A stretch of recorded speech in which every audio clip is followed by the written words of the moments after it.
We're going to talk about something kind of sensitive and hard to talk about. So I just wanted to give you a warning that we're talking about suicide. If that makes you uncomfortable or you're just not in the right space to be thinking about something like that, get out of here. Get out of here. We're also going to be talking a little bit about some money problems, not in like specific detail, but if you don't think you can handle talking about money too, I know that's a really hard subject, so you can get out of here for that one as well. And let's get into it. Last year, I started a video series called Can Life Get Good?, where I was going to kind of document digging myself out of a hole. A financial hole, an emotional hole, and the literal hole I've been digging in my side yard to try to find buried treasure, but which is now compromising the structural integrity of my home. A couple days after I posted my first video in this series, something happened.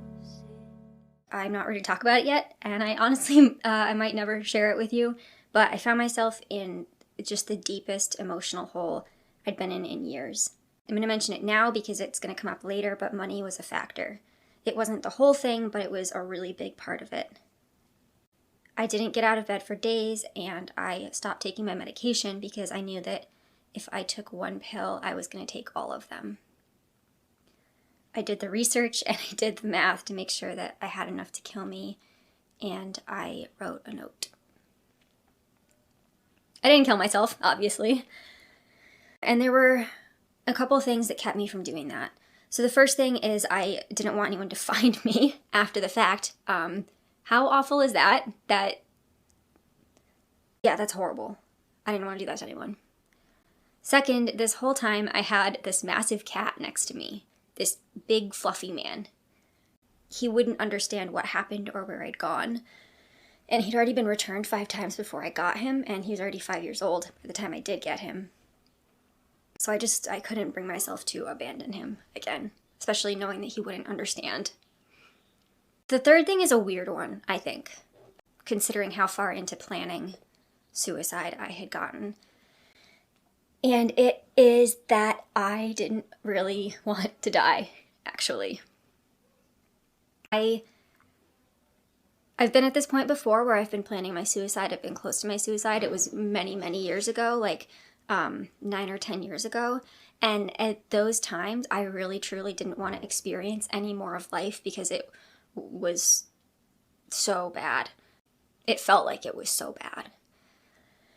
But this time, I didn't want to die because there was a lot of stuff about life that I really liked. I like seeing wild animals and learning facts about them, and I love spending time with my cats. And I have a lot of projects that I want to get done, a lot of things I want to write, and a lot of things I want to make, and a lot of paintings that I want to do. And, if I died, I wouldn't be able to do those things. The problem was that I was just in a situation that I felt like I felt backed into a corner. I felt like there was just no way out of it. So dying would hurt people, living would hurt people, and it just didn't seem like there was a good answer. There was nothing.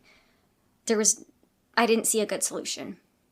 Fourth, as previously mentioned, money wasn't the whole reason, but it was a major factor. And the part of me that hates this capitalist machine we're all getting ground up in thought, God, what a stupid fucking reason to die. And I'm not trying to belittle anyone who has ever taken their life or considered taking their life because of financial reasons. I'm not trying to judge them in any way, because obviously I'm in the same boat and I understand what a heavy burden it is and how brutal it feels.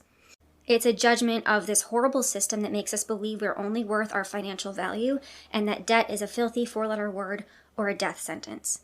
According to a 2020 article published in the American Journal of Epidemiology, people with significant financial strain are 20 times more likely to attempt suicide. Honestly, just knowing that kind of made me mad enough to not want to die. I've found this to be true in the past as well, but sometimes all you need to survive is a little bit of spite. So if you're in a difficult situation, if nothing else, survive out of spite. During this time, I actually reached out to a friend for help, and I told them I was thinking of killing myself. This was particularly hard because I already felt like I didn't deserve to live and take up space, so even just the idea of taking up someone else's emotional space was a really hard call for me to make. I was hoping When I told them this, it would take me to the hospital, even though it would be expensive, which, as previously mentioned, is a significant factor. Really, what I needed was someone to tell me that my life was worth more than a hospital bill. But they couldn't do that. I know they had their own things going on at the time that made it hard for them to be there for anyone else, so I try not to be too hurt by this, but it's kind of hard not to be hurt by it when looking back. But everyone's going through stuff, so to a certain extent, I understand. At some point in the future, I'd like to talk about my experiences with the suicide hotline, the times it's been effective for me, and the times it has actually made me feel worse, but we'll do that later, maybe in a different video. So, for the time being, I just continued to sit there and tweak my suicide note. Yay! I still have it in my notes app, along with a note from 2 in the morning that says, "Fish head people, nail salon?" So I'm not really sure what that's about. Again, I don't want to get into specifics, but things started to get a little better for me. I ended up actually making some of the videos I'd intended to make as part of the series, but the structure wasn't really right and I fell off. I wanted to make them in a linear way, but that's not really suited to the subject matter, which is healing. Growth and recovery are not linear things. The series was broken down into areas of my life I wanted to focus on, and I'd like to revisit those in the future, because I'm proud to say that I've made significant progress in several of those areas, so that's a win. For now, though, it's been over a year since I almost killed myself, and life since then has been difficult. It's had its lows, but it's also had some amazing highs.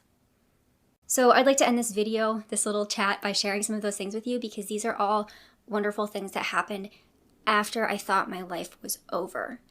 And then my life kept going and good things happened. So that's what I want you to take away from this. There were hard things happening during all of the time that I was experiencing this stuff, but there were also these amazing things. So just keep that in your brain. I got to see sea lions up close in the wild. I pet so many beautiful stray cats, and I spent some time at my local cat cafe. One of my favorite people took me on a free Disney trip. I went to the aquarium about 1,000 times, got to witness a crab wearing a starfish as a hat, so that's pretty good. I met Hosier, then inexplicably got free tickets to see him live at the Hollywood Bowl, and we had amazing seats. It was so crazy. I learned about gastric brooding frogs, a now extinct species of frog that used to hatch its eggs inside of its stomach, and then its hatched babies would climb out of its mouth. So it is extinct, but scientists are working on bringing it back. I wrote and painted, and I made things that I'm proud of. And none of this would have happened if I killed myself last year. This year, around the anniversary, I was so scared it might happen again, that I would be so close to suicide and to be so completely alone. Instead, I found myself in my friend's apartment, crying, surrounded by his plants, while he held my hand and talked me through it. Things get better. It's not a straightforward, clear-cut before and after kind of thing. There are setbacks. It can be slow and agonizing, but between the horrors of having a corporeal form, there are bright and joyful moments, and they are worth sticking around for. Life can get good, and I hope that you can see that too.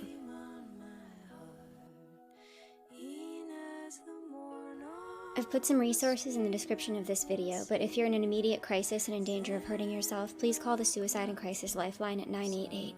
You can even text them, which is something I personally have had much better experiences with. Same number, just send a text to 988. If you've had bad experiences calling in the past, please give the text line a try. It's also worth noting that less than 3% of calls or texts result in police intervention.